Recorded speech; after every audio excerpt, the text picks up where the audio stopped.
আগের দিনের answer, his dash of the topic was so good that students had few doubts at the end of the class. His dash of the topic, তাহলে এটা হবে his exposition of the topic. সে ব্যাপারটা অতটা expose করতে পারছে, বোঝাতে পারছে। কোয়ালিফিকেশান হবে না, কারণ এটা মানে যোগ্যতা। এক্সিবিশন মানে কোনো কিছু প্রদর্শন। আর পিকচারাইজেশন মানে চিত্রায়ন।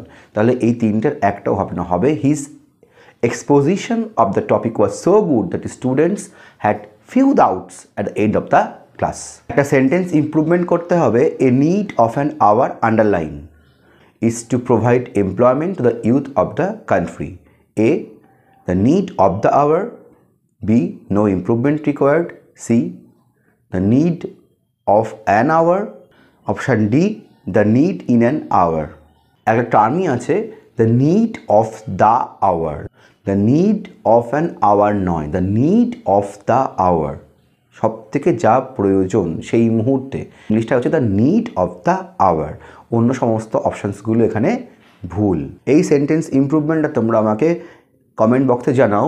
Japan has made important and original contributions inside some fields like photography and electronics.